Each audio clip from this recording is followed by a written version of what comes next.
Do you hate me now?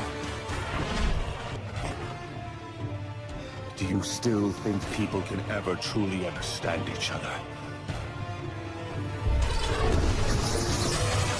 Then as you wish. But know this, my pain is still far greater than yours! Shalom, Israel. This is Tazawam. Where's Shamar? And this is GMS Dallas. First and foremost, want to give all praises to Yahweh, Hashem, Yahweh Shai, and double honors to the apostles and elders of Great Millstone. Salutations to all you brothers out there preaching this word. Today's topic I want to go over is basically the injustice of Israel.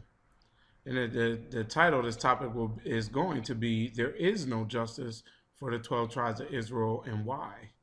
You know, the reason why we're not getting any justice is because we disobeyed the Most High. One, we wanted to take on the other nations' habits, their philosophy, their doctrines, you know, and the Most High told us not to do that. You know, if your brothers go back to Deuteronomy chapter 28, you know, you read that whole entire chapter, the Most High told us what would happen to us if we obeyed him and what would happen if we disobeyed him. You know, but I wanted to do like a couple videos on here, and what made me come up with this topic is because a week ago I seen a video called Nazi Hunter. These devils are still out there supposedly running this agenda of hunting down Nazis that so-called murdered the Jews, the Jewish people over there in Germany. And here in 2016, the government is still funding these operations of men that are still hunting these Nazi war criminals down. You know, and I'm not going to go into the whole topic of all the other wicked stuff that Esau does, but I'm going to show Israel why are we not getting any justice, man. This is all a curse. Go ahead and start off with Micah chapter 2, verse 10. Micah 2 and 10. Arise ye and depart, for this is not your rest, because it is polluted. It shall destroy you, even with the sword destruction. Once again, it's saying departing from this world. This is Esau's rulership. If you go back to Job 9 and 24, the earth is given into the hand of the wicked. You know, this is Esau's time to rule, even though it's coming to a short end now. We want to show you Israelites, man, that the same thing, it's a constant repeat of what's going on in this day and time. At this concentration camp, the Germans starved, clubbed, and burned to death more than 4,000 political prisoners over a period of 8 months. I'm Eli Rosenbaum. I've worked in the Justice Department Criminal Division for 30 years now. And the work that I've done has led people to refer to me in common parlance as a Nazi hunter.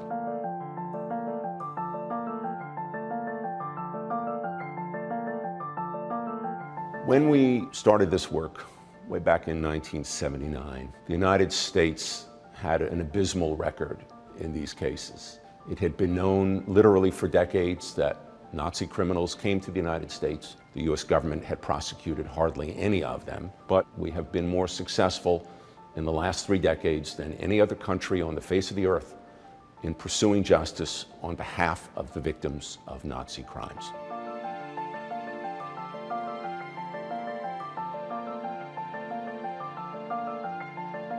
I always say our World War II cases are the ultimate cold cases. All of the crimes took place many decades ago on the other side of a vast ocean, so it's very much a search for the proverbial needle in a haystack. Over the years, we've investigated hundreds and hundreds of suspects.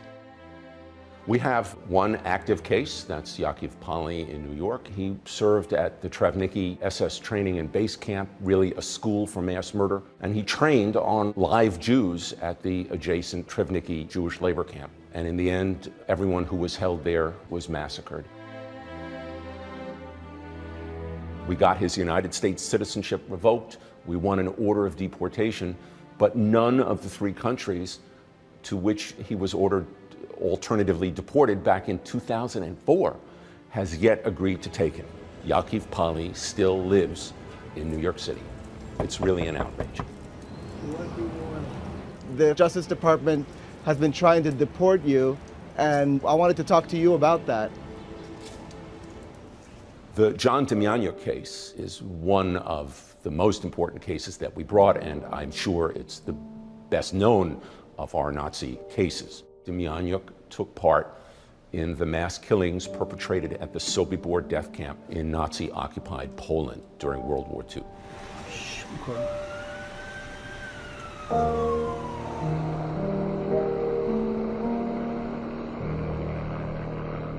He was deported to Germany, and in 2011, following a full trial, was convicted on 28,000 counts of accessory to murder. Time and again, the best evidence against our defendants has been one or another captured Nazi document that they themselves signed. In the case of Alexandras Leleikis, we had extraordinary incriminating documents. I had questioned Leleikis myself, and he denied having participated in anything related to the Jews. Once again, Mr. Leleikis, Government Exhibit 10 is an order that you issued, is it not? Vėlgi, nurodomas numeris 10 yra įsakymas, kurį jūs išdavėte. The answer is the Fifth Amendment. But one of our brilliant staff historians found in archives documents signed by Leleikis sending Jews to the killing squad, where some 50,000 Jewish men, women, and children were shot to death. I think the Michael Kolnhofer case was the most unexpected development in our cases. Reporters went out to interview him, and he came out with a gun through his front door and actually began shooting at reporters.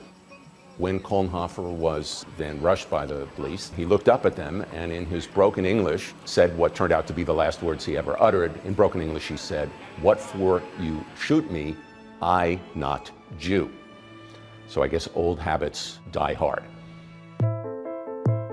We still pursue justice in the Nazi cases, in large part because there are still survivors of Nazi barbarism. It's not fair that survivors in our country should have to share their adopted homeland with their former tormentors and, in some cases, the killers of members of their families.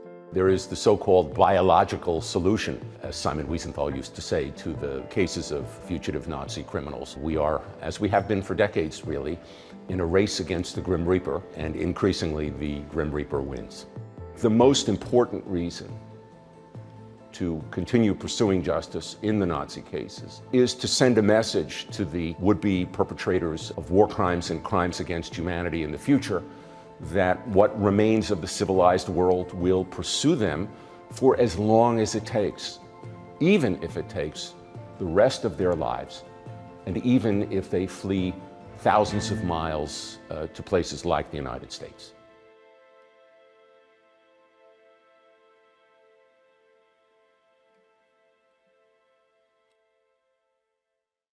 I'm going to go back as far as the 1800s. You see a lot of the Gadites, man, have been put on reservations all the way into the 20th century, where we were still getting lynched, murdered.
Holocaust, I think, is really ironic because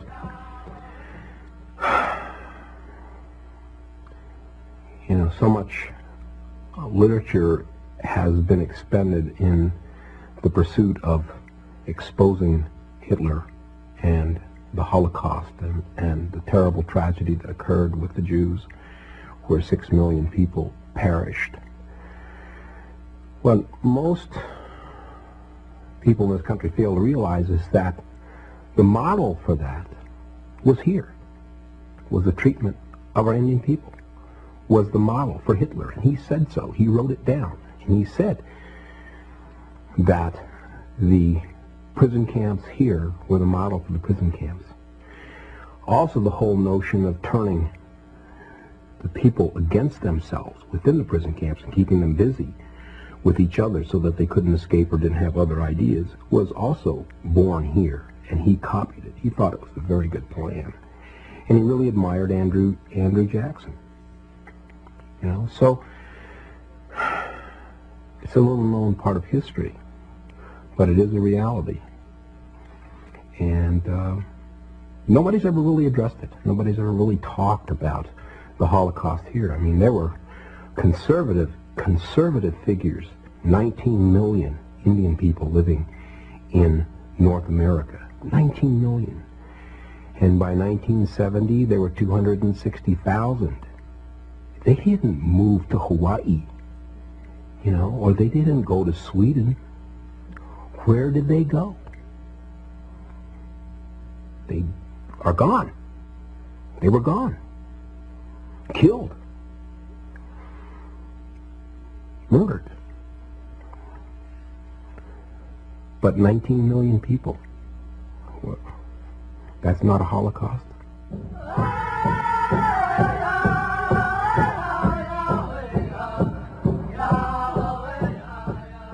I feel that this country doesn't understand historically what happened to its indigenous people.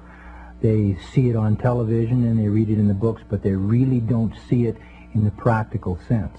It points directly toward the racism of this country, of the white person, of the dominant society, of manipulation of the environment, of its people. To us, to the white man, we're just kind of like a cactus on the trail. You chop it away and get it out of the way so you can keep walking down the trail and seeing what the beauty you want to see. I think that one of my goals is to have our people look at themselves and stop dancing for white people and saying we're so pretty. I want us to say, look what you've done to us. Look what you've taken. Look at the beauty we had and still have to offer you. And stop treating us like subhuman human beings, because we don't deserve it and we don't need it. For more than 500 years, American Indian people have been subjected to the ever-changing whims of the white man, who with sword in one hand and Bible in the other, swept across this land like a plague of locusts. What the people of the United States did not know was that their so-called enlightened nation was setting an example that would be followed in the 20th century by some of the worst butchers known to man, including Adolf Hitler. In his biography of Hitler, John Toland wrote, "Hitler's concept of concentration camps as well as the practicality of genocide owed much." John Toland wrote, "Hitler's concept of concentration camps as well as the practicality of genocide owed much, so he claimed, to his studies of United States history, and he often praised to his inner circle the efficiency of America's extermination by starvation and uneven combat of the red savages who could not be tamed by captivity." In their efforts to deal with the original inhabitants of this land, the European and then the American governments tried many different approaches. First, they tried subjugation. Then, when that failed, extermination. And when that wasn't totally successful, Then came the reservations. And the land set aside for reservations in the 1800s was generally the most worthless land that could be found. Indians were relocated to these lands for as long as the grass grows and the rivers flow, unless, like in the Black Hills of South Dakota, valuable mineral resources are discovered on that land, and then the Indians are uprooted and relocated again. The enrollment issue originated with when the government set up reservations. They signed up the Indians who were assigned to that particular reservation. They took a roll, as it were, at that time. Everybody was given a number so that they could identify the people who were reservation-bound Indians, because reservations and the inception were no more than glorified concentration camps. Indians were forbidden to leave them. And so you were given your tribal identity right then and there by the United States government. It's another labeling system. There probably was an importance for it at the time, to find out numbers of indigenous people. And now it's almost being used against us. And for a lot of the Native American, Indian, whatever you want to call them, don't have a number to rely on, and for assistance, for even being considered a part of us, of the rest of us. They're put out, put aside, pushed away, and saying, you don't qualify, even though they may have a higher blood quantum than myself. And so I don't see it where it's being used in a way to be beneficial to us. It's just a way of being controlled again. When you take prisoners, you write down their names and give them a number. That way you can keep track of them. It's a very simple process. It's done in every war. It's done in every time one group of people conquers another group of people.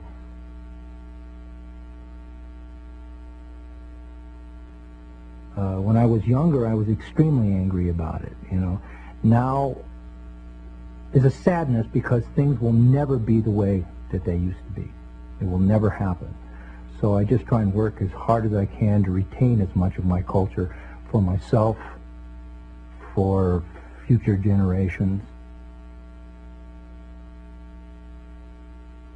But I'm never going to let them forget it. I don't think that this country will ever really heal itself until it answers the question of what it did to its indigenous people.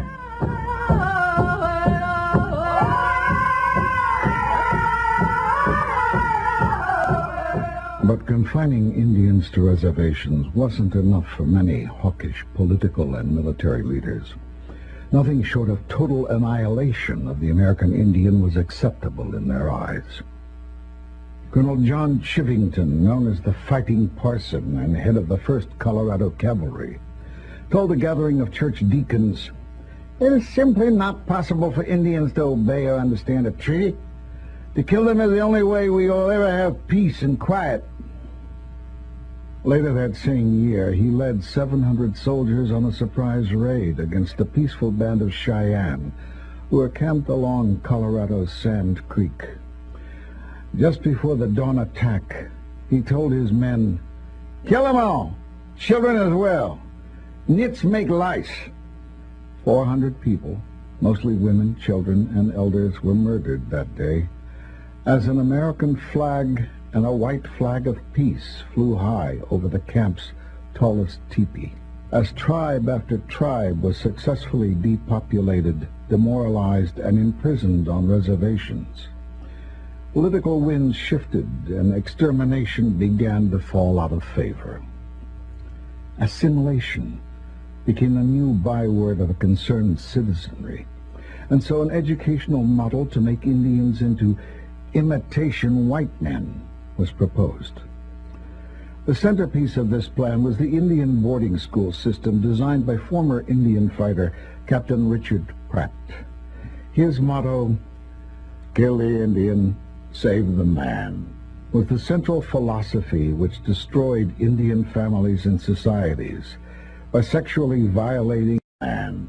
Was the central philosophy which destroyed Indian families and societies by sexually violating and brainwashing generations of Indian children into believing that their language, culture, clothing, and their very identity was evil.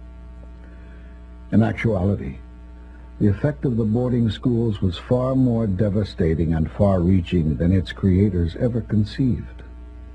It is now recognized that the boarding school experience has affected multiple generations of Indian people with such symptoms as alcoholism, drug abuse, incest, sexual abuse, and other major dysfunctions.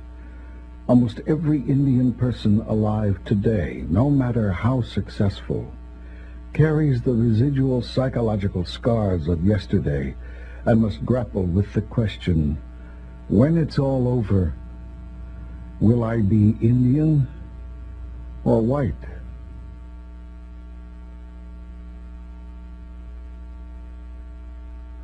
I grew up with the signs, no Indians or dogs allowed, and had to abide by those signs, not being able to go into places. How do I define an Indian?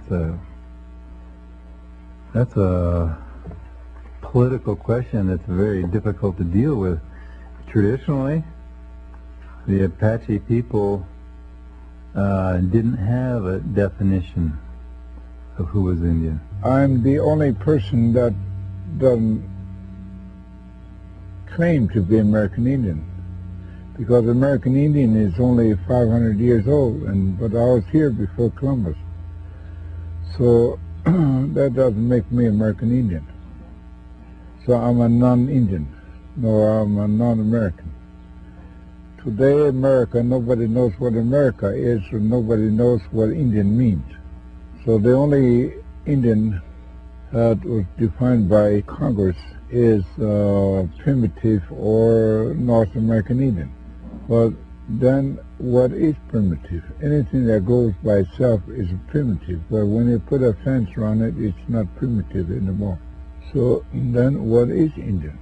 93rd Congress changed its tune to what is Indian to who is Indian, so only half will be regarded as Indian. So American Indian cannot be defined as a nation. So American Indian, as long as we're labeled American Indian will be written never, never, and never be recognized as a nation. So I think there's another way to look at that whole issue of what is Indian and what, the word or what we call ourselves is en Dios, meaning in God, that the people that they encountered were godlike, were very pure. And that en Dios became Indio, which became Indian. We have lost so much blood, and so many of us have died over the name Indian, that he says we've earned it. And we've earned that name with our blood. I find the word Native American offensive to me. It's like, here's a nation of people that enslaved my people, stole my culture, tried to beat it out of me, and now they're going to include me. And I don't mean to sound unpatriotic, I'm a veteran, but they're saying now you can call yourself a Native American. I'm not, I'm an Aboriginal indigenous person. I know I'm not white. I've tried to be white, and I couldn't do it, and they didn't want me. Because I'm not white. I'm culturally Apache. I relate to my tribe closer than any other human beings on this world. I know who I am, and I know my blood. I don't have to read in a book that somebody wrote at some fort somewhere long back in history to tell me who I am. And I don't have to have a number to tell me that I am an Indian. Well, to me, I don't care if I'm 164th or 1/300 and whatever, or what, or 1/1000 something. There's a lot of our little kids that are, there could be 4 different tribes And, well, now, which one of these means more to you? There's one of them there that means a lot more to you than the others, I feel. Being Indian is not being part. If you're Indian, you're Indian. You're not just, you know, a part white or a part Hispanic or anything else. You're Indian because that's how you feel. When you grow up and you have an Apache mother or Comanche or whatever, if she's 15 tribes, but she sings the lullabies to you of whatever tribe she feels, I mean, she knows, then you're going to feel the dominance of that in your life. I mean, she knows, then you're going to feel the dominance of that in your life. It's kind of like that's going to be your choice. As Indian people, we have the responsibility to care for our own, to care for our young, take them in no matter what blood they have. If they're ours, they're ours. That's a simple answer. You know, you can't say, you aren't enough of me, so find your own way. That's not what it's all about. We brought them into this world. So what happens when this young guy comes up to the drum and he looks black and he says, my father is such and such and my mother is such and such and I'm Indian? What do you say? And I want to learn the song. What do you say to him? And he said, you better make a place on the drum for him and have him sit because he's one of us. My mother was only half Apache, but that's always, I've never felt like I was anything but Apache. We've always, because my father was always singing and always teaching us about Apache, so I felt like we were Apaches, and that's all we were. And I think my mother felt that way too, because she never said anything about being white. It was always Apache. Everything she did. She made dresses and she beaded and made purses and all kinds of things, and she made those, and they were Apache. And that's what she wanted to teach us, to dance Apache, to sing Apache. And that's what I'd like to give to my children, to help them to realize that they're Apache. And one of the things we went to was something in Oklahoma, and there were all these people in their minks, you know, and their tuxedos and their formals and everything. And my daughter asked me, she said, Mama, how do you feel? You're wearing an Apache dress, you know, and all these other people are all dressed up. I said, I feel like I'm the most beautiful person here. I said, because I'm Apache. And that's the way I feel.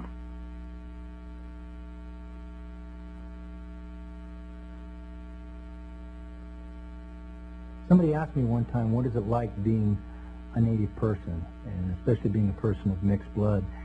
It's a constant explanation of my culture. I mean, I'm totally amazed at how much the non-Indian population knows about my existence. As far as tribal identity is concerned, this is, for many years, back in the times when this hatred and hostility about American Indians in our own country was so prevalent that many people who left the reservations, Native people who left the reservations, hid their tribal identity so that they could be accepted by the dominant society. Because Indians were being relocated to the cities by the thousands to empty the reservations so that the termination policy could be effected, we suddenly had an explosion of urban Indians. The urban Indians oftentimes did not, once they had children, they would not enroll them with their own tribe. They didn't take the time or the effort, or, as one Indian said, what's it worth to be an Indian? In the 1950s, the federal government instituted yet another new Indian policy known as termination. The purpose of this policy? To eliminate tribal governments and tribal lands, along with any